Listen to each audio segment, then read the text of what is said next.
Hello students, how are you all. Welcome to CP classes. Hope you are doing very well. और आपको पिछले video का concept समझ में आया होगा। So in our last video we discussed all about the charges, property of charge and the method of charging and also the detection. So today we'll be moving to the next topic, that is Coulomb's law, electric potential, potential difference and electric current. Okay, so the very first topic for today is the Coulomb's law. इससे पहले हमने charges के बारे में पढ़ा था कि charge जो होते हैं अट्रैक्ट करते हैं या फिर रिपेल करते हैं, डिपेंड्स ऑन देयर नेचर कि whether they are like charges और अनलाइक चार्जेस. तो जब ये लाइक चार्जेस और अनलाइक चार्जेस की हमने प्रॉपर्टी पढ़ी थी, दैट मीन्स अगर कभी वो अट्रैक्ट कर रहे हैं या रिपेल कर रहे हैं तो उनके बीच में कोई ना कोई फोर्स लग रहा होगा. ठीक है, और ये जो फोर्स है वो डिपेंड करता है कि वो कितनी डिस्टेंसेस पे हैं दोनों चार्जेस. ठीक है, so this law was studied and established by the Coulomb, therefore it is known as the Coulomb's law. In 1785, the Coulomb gives two laws for the force of attraction and repulsion between two electrically charged bodies that are separated by some distance. Suppose this is Q1 charge, this is Q2 charge. They are separated by the R. This is Q1 and this is Q2. So first statement, this law states that the force of attraction or repulsion between the two charges directly proportional to the product of their two charges. That means F is proportional to Q1 and Q2. Okay, now the second statement is that the force of attraction or repulsion between two electric charges inversely proportional to the square of distance between them. That means it follows the inverse square law. That means F is proportional to 1 over R square. ठीक है, suppose this is equation number 1 and consider it as equation number 2. So on combining this equation number 1 and 2, we get F is proportional, for inconvenience, F is proportional to Q1 Q2 over R square. और जब हम proportional का sign हटाते हैं तो हम क्या देखते हैं कि क्या आ जाता है, कोई कांस्टेंट आ जाता है. That means F is equals to K Q1 Q2 over R square.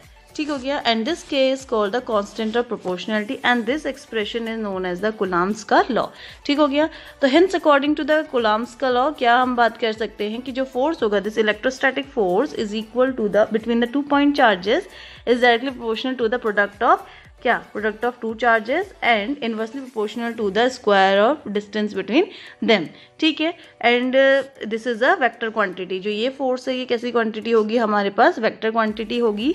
और ये जो K है जिसके बारे में हम कह रहे हैं कि this K is a constant, it depends on the medium on which the charges are present. ठीक है, अगर एयर मीडियम है या फिर वैक्यूम मीडियम है तो इस K की वैल्यू जो होगी, this K will be written as 1/4 pi epsilon naught, where epsilon naught is called the permittivity of vacuum और ऑफ एयर. ठीक है, तो ये हमारे पास जब एयर या वैसा वॉल्यूम होगा. अब आप बात करेंगे कि what is this permittivity. Permittivity actually defines the force between the two charge bodies placed in a medium.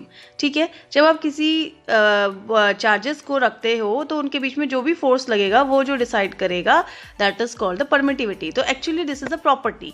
You can say as a complete definition that permittivity of a medium is the property of the medium which will decide the force between the two charge bodies when they are placed in a medium and separated by some distance called the R.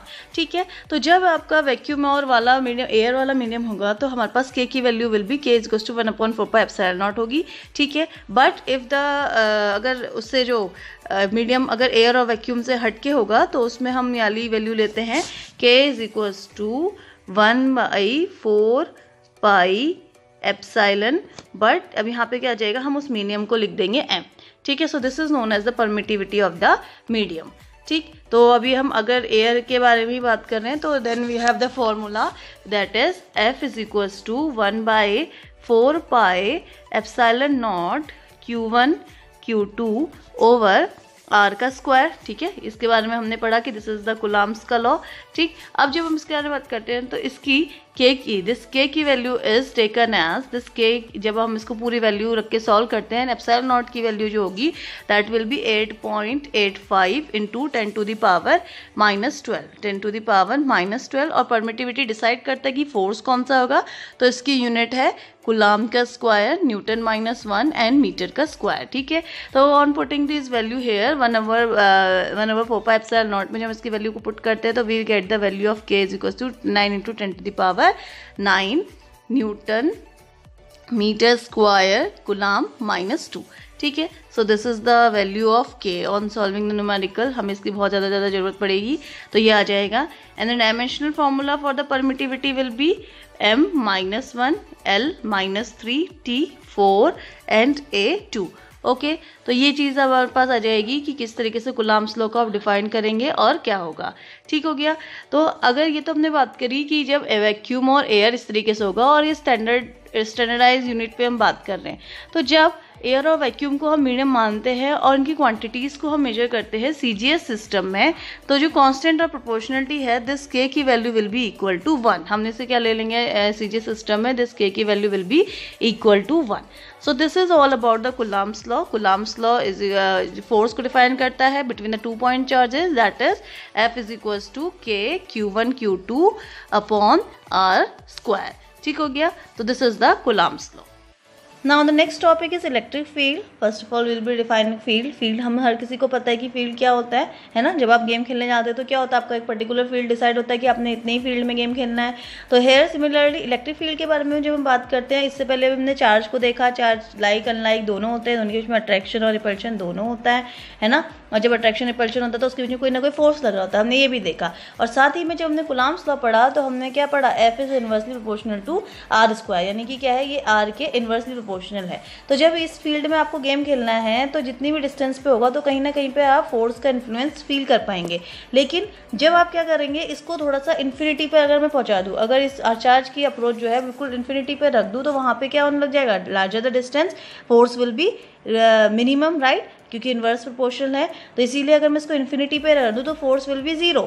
ठीक है, वहाँ पे force क्या हो जाएगा, 0 हो जाएगा। तो इसका मतलब क्या है कि अगर कोई भी चार्ज बॉडी है वो तभी फोर्स का इन्फ्लुएंस फील करेगी जब वो आपने किस में रखा है, उसको एक पर्टिकुलर रीजन में आपने उसको डिफाइन करके रखा हुआ है। ठीक है, और उसी रीजन में जहाँ पे वो फील कर रहा है उसका effect by the other charge body, this is known as the electric field. इसी को आप क्या बोलते हैं, इलेक्ट्रिक फील्ड कहते हैं। ठीक है, और इसी अगर हमें निकालना है कि कितना उसका फील्ड स्ट्रेंथ है, तो that will be defined as force per unit charge. उस पर कितना फोर्स लग रहा है हर पर यूनिट चार्ज पे, तो this is known as electric field strength.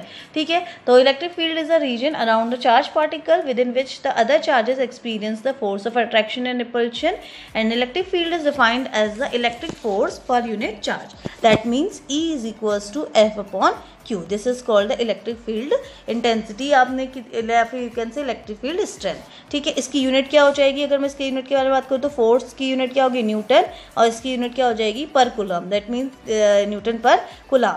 And the type of quantity it will be vector quantity. Okay, next, और इसमें क्या आ जाएगा आपका डायमेंशनल फार्मूला। जब हम इसका डायमेंशनल फार्मूला बनाते हैं तो MLT A-3, MLT-3 A-1, its dimensional formula will be, here it is written wrong because C F is equals to क्या हो जाएगा, E is equals to F upon Q, here it is written wrong, you don't write this। ठीक है, इसका जो dimensional formula हो जाएगा this will be E is equals to F by Q। ठीक है, और F की कितनी होती है, MLT-2, और दूसरी होगी फिर नीचे Q की AT। तो जब ये ऊपर जाएगा तो it's dimensional formula for the electric field strength will be MLT MLT -3 A-1। ठीक है, so this is the dimensional for the electric field strength. ठीक, तो ये आप थोड़ा सा इसको करेक्ट कर लीजिएगा। ठीक है, now the next here is the numerical. Calculate the electric field strength at a distance of 3 meter from a charge of 32 nanocoulomb placed in second। ठीक है, अब नैनो है तो सबसे पहले आपको इसको चेंज करना पड़ेगा। Q इज इक्वल्स टू क्या हो जाएगा, 32 into 10 to the power minus कितना, नैनो में कितना आता है, -9 कूलम। Okay, now R is given, R कितना दे रखा है आपको, 3 मीटर दे रखा है। नाउ पुट द फॉर्मूला, आप यहाँ पे फॉर्मूला सीधे से पुट करिए, E is equals to F by Q। ठीक है, और F की जगह क्या आ जाएगा आपका 1/4πε0 QQ अपॉन R स्क्वायर। तो जहाँ से Q से Q कैंसिल हो जाएगा, so you only you have to put the value of, किसके बारे में रखना है, चार्ज आपको दे रखा है, Q की वैल्यू दे रखी है, और 1/4πε0 की वैल्यू कितनी हो जाएगी, सीधा से आप डायरेक्ट पुट करेंगे। 1/4πε0 के लिए आप सीधा से लिखें 9 into 10 to the power 9 into 32 into 10 to the power -9। ठीक है, और अपॉन में क्या होता है, R का स्क्वायर, तो कितना हो जाएगा, 3 3 9, इससे 9 से 3 का होल स्क्वायर है, तो 3 स्क्वायर से 9 कट जाएगा, तो आंसर विल बी कितना आ जाएगा, इसका पूरा आंसर अगर हम लिखें तो E is equals to 32 newton per coulomb. ठीक है, तो which is away from the charge, तो इतना वो उससे क्या है, उसकी इलेक्ट्रिक फील्ड स्ट्रेंथ कितनी है 32 newton per coulomb. Now the next is electric potential, ठीक है। तो अभी हमने पढ़ा कि कितनी इलेक्ट्रिक फील्ड स्ट्रेंथ होती है उसकी 1/4πε0 Q/r², है ना। तो अब हम एक ले लेते हैं positive charge Q। Suppose we have taken a positive charge Q हमने ले रखा है, जो कि कहाँ एयर मीडियम में है। तो जिसकी इलेक्ट्रिक फील्ड स्ट्रेंथ होगी at a given distance r, कितनी हो जाएगी, E = 1/4πε0 Q/r², राइट। अगर मैं कहूँ कि r जो है आपका इन्फिनिटी पे है, तो r इन्फिनिटी पे है, तो इसका मतलब क्या हो जाएगा, E will be equal to 0, ठीक। तो अब इनफाइनाइट डिस्टेंस पे जो ये Q चार्ज, एक इनफाइनाइट डिस्टेंस पे अगर मैंने कोई चार्ज, दूसरा चार्ज रख दिया, suppose this is infinite distance small q, ठीक है। इसको जब हमने यहाँ पे रख दिया है तो इसका Q पे कोई इफेक्ट नहीं पड़ेगा, ठीक है। लेकिन अब हमें क्या करना है, इस यूनिट पॉजिटिव चार्ज को हमें रीजन पे लेकर के आना है और इनके बीच के जो रिपल्सिव फोर्स है जिसकी वजह से r टेंड कर रहा है इन्फिनिटी पे, इसको भी कम करना है। तो जब हम इसको लेकर के आएंगे यूनिट पॉजिटिव चार्ज को from infinite to a particular region, some work has to be done, right. तो जो वर्क डन हम कर रहे हैं, this work done on a unit positive charge from to move it from infinite distance to r, ठीक है। कितनी, suppose इसके बीच की r डिस्टेंस है, तो यहाँ से यहाँ हम इसको लेके आ रहे हैं near a charge Q against a repulsive force is known as the electric potential. तो जितना काम आप कर रहे हो इन्फिनिटी से एक पॉइंट चार्ज को लेके आने में एक इलेक्ट्रिक फील्ड के अंदर, तो this is known as the electric potential, ठीक है। और जो हम काम करेंगे इसके बीच में, दैट मीन्स W अमाउंट का वर्क डन आप कर रहे हो, चार्ज को आप लेकर के आ रहे हो, this is defined by quantity called electric potential, और electric potential is denoted by V, ठीक हो गया। इसकी जो वैल्यू होगी this will be measured in volt, और वैसे इसकी वैल्यू क्या हो जाएगी, यूनिट क्या हो जाएगी, जूल पर कूलम, ठीक है। और ये this is a scalar quantity and yes the volt is named in the honour of the Italian physicist Alessandro Volta, okay, who invented the voltage C cell also, ठीक।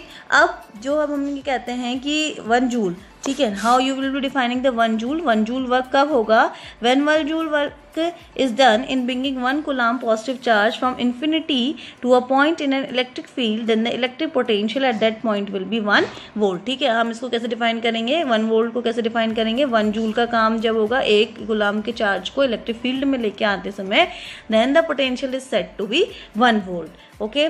Now the dimensional formula for this will be ml2 t-3 and a-1, ठीक है। इसका जो dimensional formula होगा this will B ml2 t-, okay. So now the next topic is the potential difference. Potential के बारे में हमने पढ़ा कि व्हाट इज इलेक्ट्रिक पोटेंशियल। अब आता है डिफरेंस, ठीक है। तो वो डिफरेंस किसके बीच में होगा, 2 पॉइंट्स के बीच में होगा। सपोज इसको समझने के लिए हम एक एग्जांपल लेते हैं। एक हमने ये पॉइंट ए मान लिया है जहाँ पे कैपिटल Q चार्ज प्रेजेंट है ऑलरेडी, ठीक है। और यहाँ पर से हमने एक डिस्टेंस मान ली है B और एक डिस्टेंस मान ली है C, ठीक है। ये यहाँ से यहाँ B तक की डिस्टेंस जो है वो R1 है और यहाँ से यहाँ तक की डिस्टेंस जो है R2 डिस्टेंस है, ठीक है। अब एक +1 कूलम्ब का जो चार्ज है ये इन्फिनिटी पे है, इन्फिनिटी से हमें लेकर के आना है यहाँ इस इलेक्ट्रिक फील्ड B पे भी और इलेक्ट्रिक यहाँ पे C पॉइंट पे भी हमें लेकर के आना है। तो जो W1 अमाउंट का वर्क डन है वो हम मान लेते हैं कि B से C, यहाँ इन्फिनिटी से B तक का W1 अमाउंट का वर्क डन होगा और उधर से R2 डिस्टेंस पे W2 अमाउंट का वर्क डन होगा। हम जैसा कि देख रहे हैं कि जो C है, C जो है कैपिटल Q से बहुत पास है, तो इसको जब ये लेकर के आएगा तो इसको क्या करना है, ज़्यादा काम करना है एज कंपेरिजन टू B के, ठीक है, क्योंकि वो थोड़ा सा इन्फिनिटी के थोड़ा पास है। तो दैट मीन्स यहाँ पे क्या आ जाएगा, work done 2 is greater than W1, ठीक है। तो इसके बीच में जब हम डिफरेंस देखेंगे तो वो difference will be equal to W2 minus W1, ठीक है। And this difference in the work that is W2 minus W1 will be equal to the difference in the potential, क्योंकि यहाँ पे जो potential develop होगा वो V1 potential होगा, यहाँ पे जो potential develop होगा that will be V2. So this potential this difference in the work done is equal to the difference in the potential at the 2 point that is V2 minus V1, and this difference is called the potential difference between the 2 points in an electric field, ठीक हो गया। तो potential difference को जब हम define करेंगे तो किस तरीके से define करेंगे, this is also the work done in moving a unit positive charge between the 2 points in the electric field against the direction, ठीक है। इसकी SI यूनिट भी वोल्ट ही होगी एज सच, क्योंकि कुछ नहीं है, बस हमने यहाँ पे क्या हो जाएगा V = W/Q हो जाएगा। तो यहाँ पे क्या हो गया V2 minus V1, is equals to W by Q, और you can write del V, ठीक है, हम V2 माइनस V1 को we can write the del V, तो W अपॉन Q, ठीक। तो दिस इज द डिफरेंस, यही आ गया कि potential difference between the two points in an electric circuit is defined as the amount of work done in moving a unit charge from point to the another point, ठीक हो गया, और ये इसका फॉर्मूला हो गया। And between the two points when it is said to be 1 volt, फिर से वही चीज़ आ जाएगी, जब 1 जूल का वर्क किया जाएगा to bring 1 coulomb of charge from one point to the another one. And this potential difference is measured by a device called the voltmeter, and the dimensional formula will be also be same, ml square t minus 3 a minus 1, ठीक है। और ये हो गई आपकी कैसी quantity होगी, this is a scalar quantity.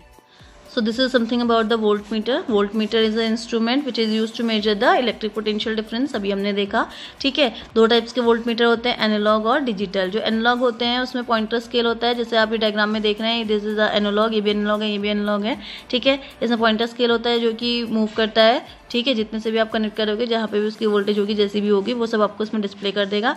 और डिजिटल वोल्टेज में क्या आएगा, न्यूमेरिकल डिस्प्ले होता है, ठीक है। It is a high resistance device this is, ठीक है। और हमेशा इसको जब भी हम सर्किट में कनेक्ट करते हैं, it is always connected parallel in the circuit, and voltage is the another name for the potential difference. So these are the points for the voltmeter, ये भी आपका बारे में जानना बहुत जरूरी है, ठीक है।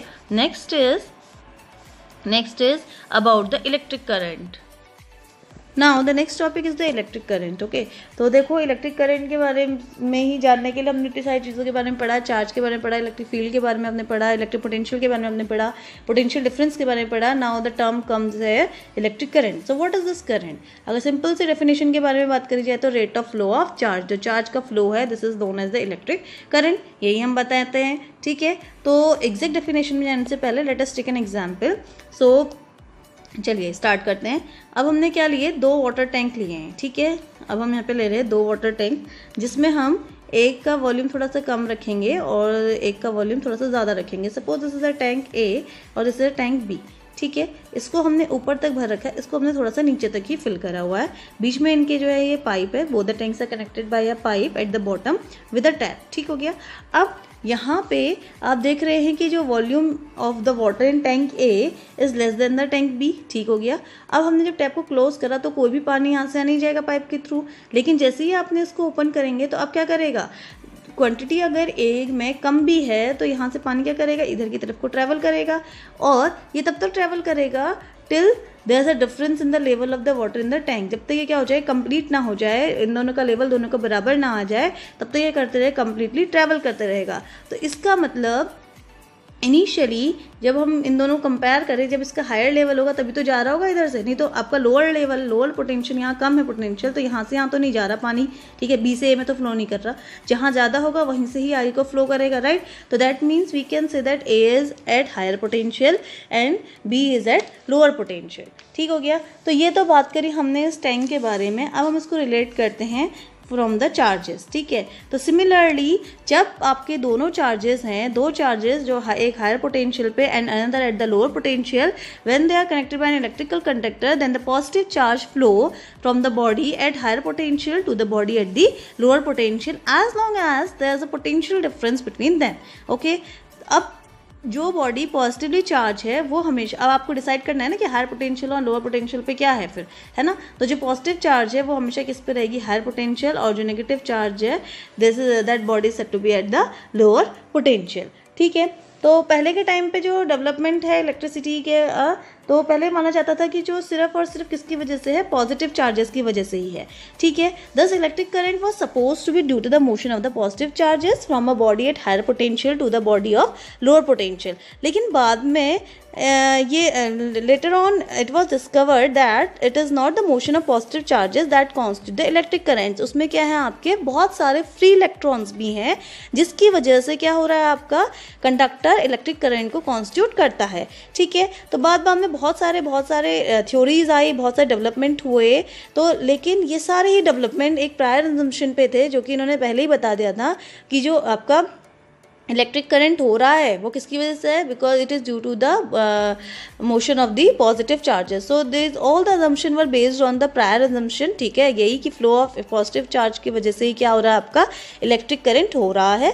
So scientist retain this concept, और इसी के साथ उन्होंने क्या बोला, जो पॉजिटिव चार्ज जो मूव करेंगे तो वो जो करंट होगी वो उसकी वजह से जो करंट होगी that will B conventional electric current. और दूसरा जब इन्होंने बोला, जब एक्चुअल में जो मतलब जो रियल इलेक्ट्रॉन्स हैं, जो एक्चुअल मोशन होगा इनका, तो उससे वजह से इसको क्या नाम दिया गया, रियल करंट और दी एक्चुअल करंट. ठीक है, और जो इन दोनों की डायरेक्शन होगा वो क्या होगा, that will be opposite to each other. ठीक, तो ये तो इलेक्ट्रिक करंट हमने किसके बारे में बात करी, जब एक कंडक्टर के बारे में हम बात करते हैं. ठीक है, अब जब आप मान लीजिए आपका जो मीडियम है वो लिक्विड है, वो सॉलिड मीडियम के लिए हमने बात करी. ठीक है, अगर आपका लिक्विड मीडियम है तो उसमें किस तरीके से होगा, suppose if the conducting material is liquid. ठीक है, अब यहाँ पे जैसे लिक्विड है, लिक्विड में कैसे करंट कैरी करेगा, इसमें तो इलेक्ट्रॉन प्रोटॉन्स के बारे में हमने बात कर ली.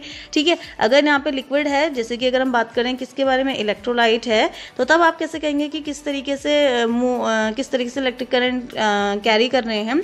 सो in a conducting material in liquid like an electrolyte, there's a continuous motion of the negative ions in one direction and simultaneously there is a continuous movement of the positive ion. ठीक है, इधर की तरफ को मान लो negative जा रहे हैं तो इधर की तरफ को क्या जा रहे हैं, पॉजिटिव आयन जा रहे हैं, तो जिसकी वजह से इस इलेक्ट्रोलाइट में क्या होगा, आपका करंट कैरी होगा. ठीक है, तो अगर आपको एक पर्टिकुलर डेफिनेशन दी जाए कि लिक्विड कंडक्टर्स में या फिर इलेक्ट्रोलाइट्स में कैसे कन्वर्ट होता है, तो it is due to the movement of the ions. ठीक है, और उसमें किसकी वजह से होता है, due to the movement of the charges that will be positive और नेगेटिव. ठीक हो गया.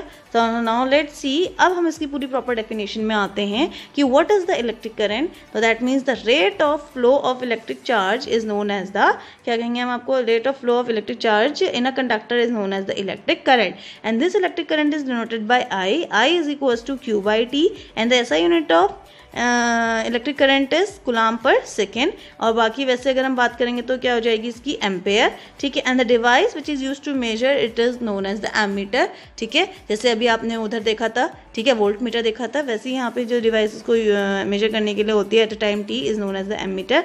और voltmeter was high resistance, और ये कैसा रेजिस्टेंस होगा, इसका लो रेजिस्टेंस होगा. And the last is that it is a vector quantity. कैसी quantity है ये, vector quantity है. So this was all about the electric current. Now the topics come the continuous flow of.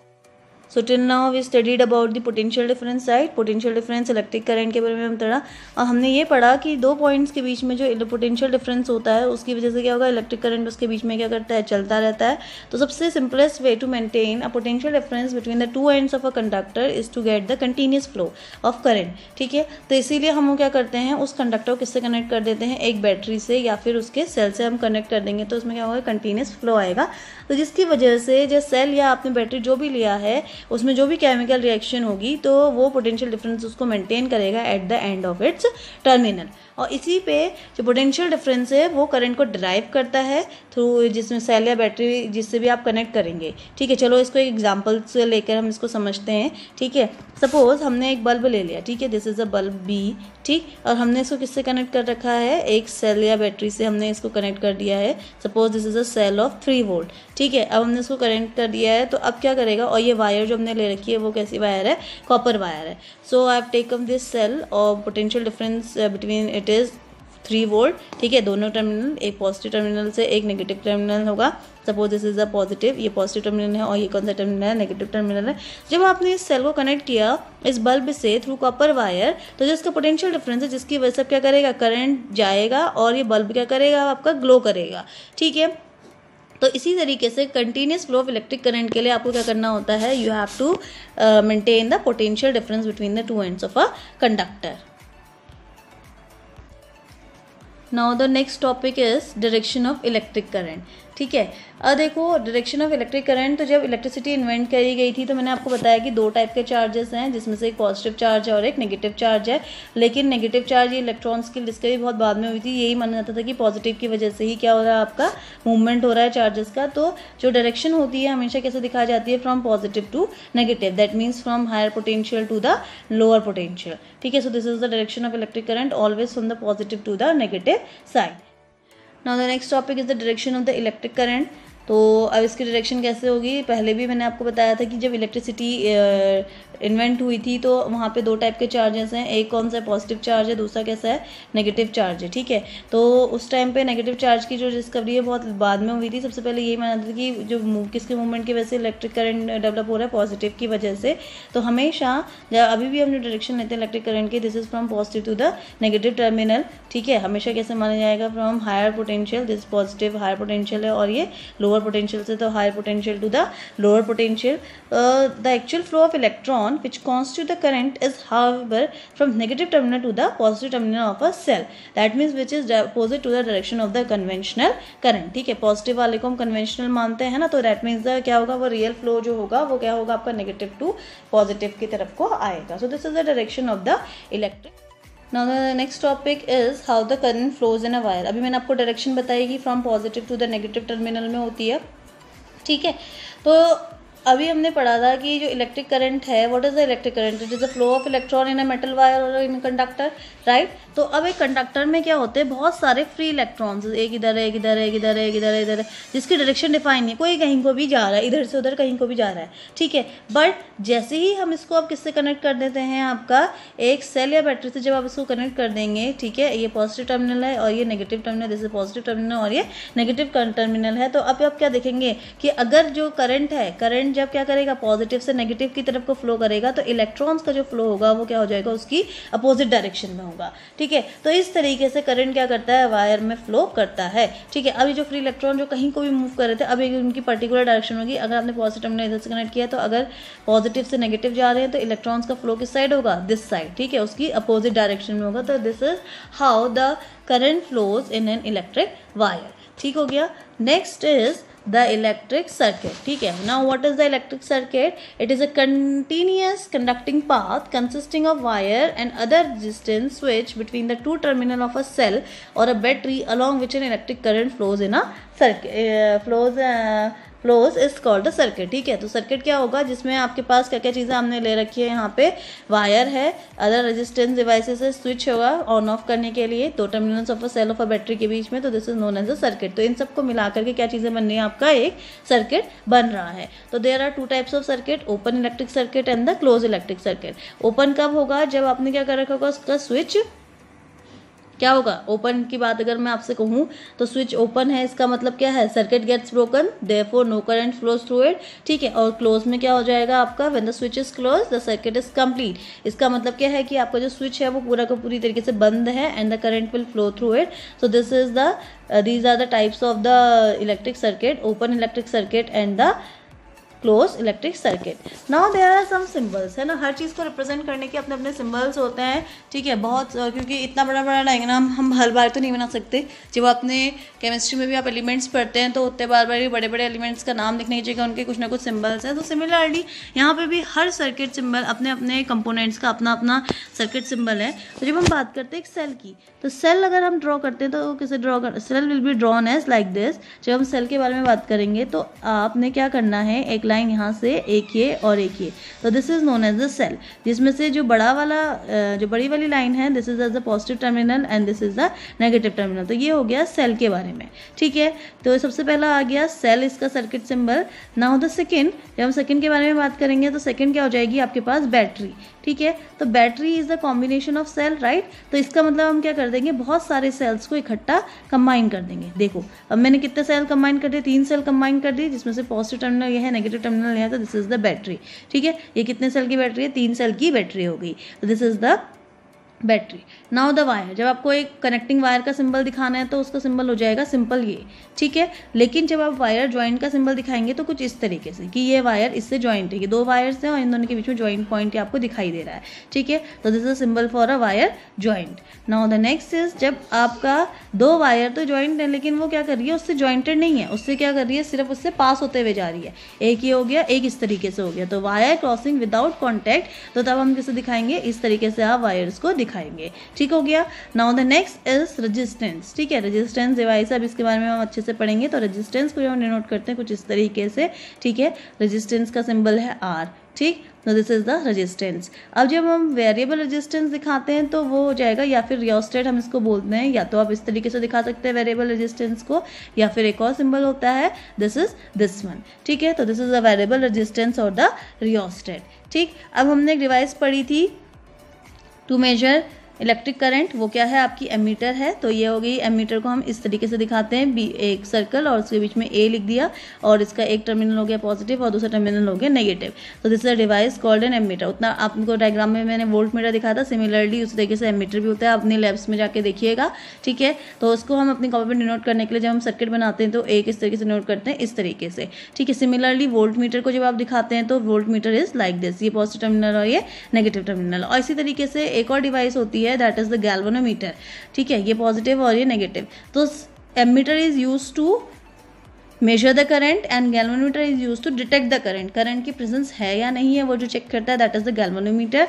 और ammeter उसकी exact value आपको बताएगा कि कितने अमाउंट का वहाँ पे आपका प्रेजेंट है चार्ज। ठीक है, volt meter is used for measuring the voltage और द पोटेंशियल डिफरेंस। ठीक है, तो ये तीन सिंबल उसके लिए हो गए। नाउ नेक्स्ट, जब आपकी स्विच के बारे में हम बात करते हैं, अगर आपकी स्विच क्या है, आपकी ओपन है, तो कुछ इस तरीके से डायग्राम रहता है ओपन स्विच का। और अगर आपकी स्विच जो है क्लोज है तो वो क्या दोनों करेंगी, दोनों आपस में टच करेंगी। ठीक है, तो दोनों आपस में टच करेंगी, तो यानी स्विच के यहाँ आपका क्लोज है। या फिर एक और सिंबल ओपन स्विच के लिए ये भी बनाया जाता है। ठीक है, तो नहीं यहाँ पे, अच्छा ये नहीं होगा यहाँ पे। ठीक है, जब क्लोज होगा तो यहाँ पे हमने क्या कर दिया, ये आपका प्लग की, इसको इस तरीके से भी आप डिफाइन कर सकते हैं। ठीक, now the next is the electric bulb. आप इलेक्ट्रिक बल्ब को कुछ इस तरीके से भी बना सकते हैं, या फिर इस तरीके से भी हमारे पास एक डायग्राम रहता है। तो ये जो बताते हैं किसके बारे में है, BULB बल्ब हो गया। ठीक है, तो these are the electrical symbols जो कि हम अपने सर्किट को ड्रॉ करने में यूज़ करते हैं, और इन्हीं की मदद से पूरा सर्किट हम डिज़ाइन भी करते हैं। तो these are called the electrical symbol. Now अब जब ये सारे ही कंपोनेंट्स को आप इकट्ठा जोड़ दें, ठीक है, और एक डायग्राम आपके पास बन के आए, that diagram is known as the circuit diagram. That means this is a diagram which indicates how different components in a circuit have been connected by using different electrical symbols for the component, ठीक है, are known as the electric diagram। जैसे एक simple सा अगर मैं आपको एक electric diagram दिखाऊं तो देखिए, एक हम बनाते हैं, इसमें एक हम यहाँ पर ले लेते हैं, सेल ले लिया मैंने।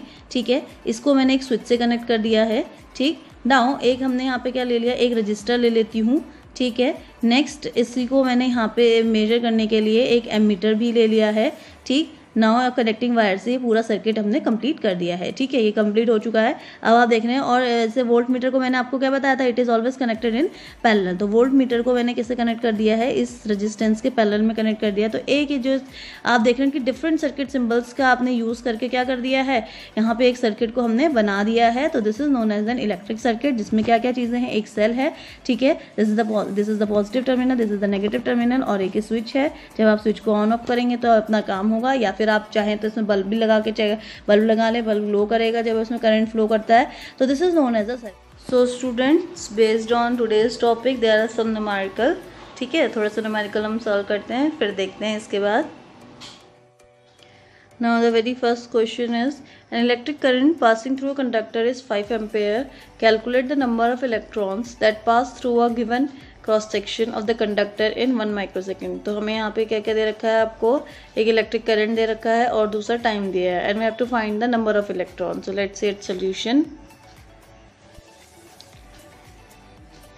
सी in this current is given 5 ampere, that means I'll be writing this as I is equals to 5 ampere, and time t is equals to 1 microsecond. This will be equal to 10 to the power how much, कितना आ जाएगा, -6 second. Okay, now I have to find the number of electrons.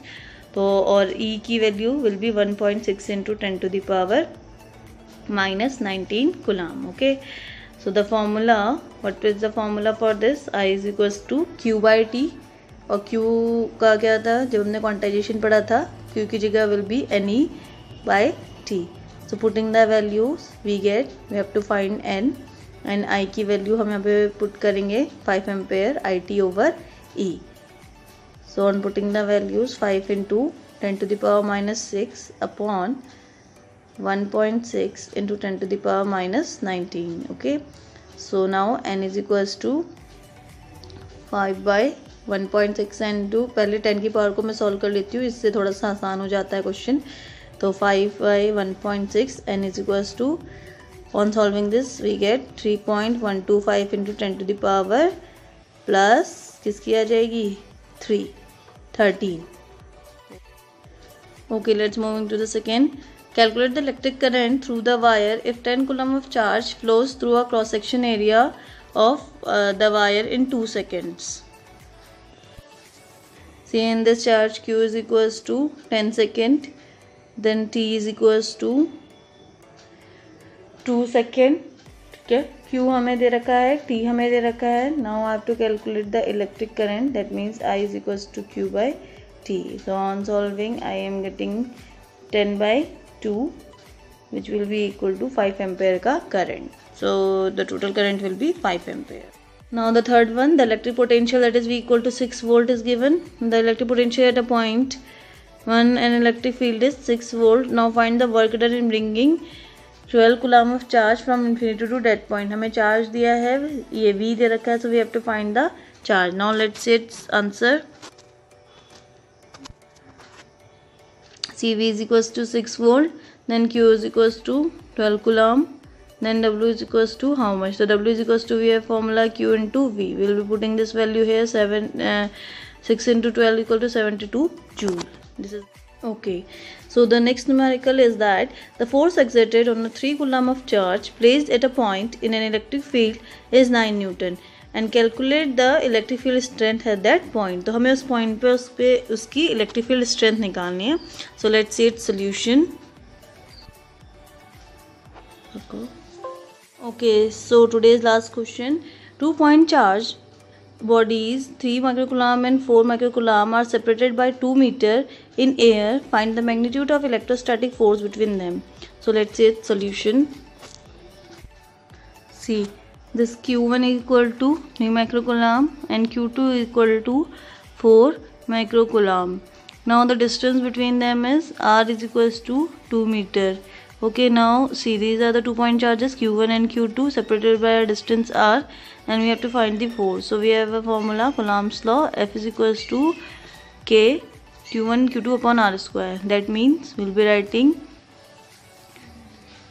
this K Q1 Q2 upon R square, putting the value of K, that is 1 upon 4 pi epsilon naught Q1 Q2 upon R square. Now we'll be putting all the values here. 1 upon 4 pi epsilon naught की value होती है 9 into 10 to the power 9 into Q1 Q2 की value रखेंगे 3 into 10 to the power minus 6 coulomb. ठीक है, हम इसको हमेशा इसको स्टैंडर्ड क्वांटिटीज़ में ही चेंज करके रखते हैं न्यूमेरिकल सॉल्व करते टाइम. ठीक, तो ऐसे 4 into 10 to the power minus 6 upon R is 2 meter. So on solving we get 2 से 2 square is equals to 4 और 4 से 4 cancel, that means 9 3 is 27. ठीक है, तो then I'll be writing here 27 into 10 to the power 9 minus 6 minus 6. So on solving this whole I get the answer 27 into 10 to the power 6 6 12 12 minus 9, that means sign किसका आएगा, बड़ा का आएगा, तो that means -3 and it is the unit of force, so इसमें Newton इसका answer. तो total force exerted between them is 27 into 10 to the power minus 9 10 to the power minus 3 Newton meter, or you can say millinewton. Okay, so I hope student you get today's topic. ठीक है, आपको numerical से समझ में आए होंगे. तो आप जितनी ज़्यादा प्रैक्टिस कर सके न्यूमेरिकल्स की उतनी ज़्यादा अच्छे से कीजिए, क्योंकि numericals are much more important. ठीक है, आपके कॉम्पिटिटिव व्यू से भी सबसे ज़्यादा न्यूमेरिकल ही इंपॉर्टेंट होते हैं. कॉन्सेप्ट तो है ही है, अगर आपका कॉन्सेप्ट क्लियर है बट आपको न्यूमेरिकल्स नहीं आते तो वो भी एक बहुत बड़ी दिक्कत है. तो इसीलिए so we'll see you in my next video. Till then, stay tuned, stay safe, stay healthy and learn more with me. And yes, do like, share, subscribe my channel CP Classes. Thank you.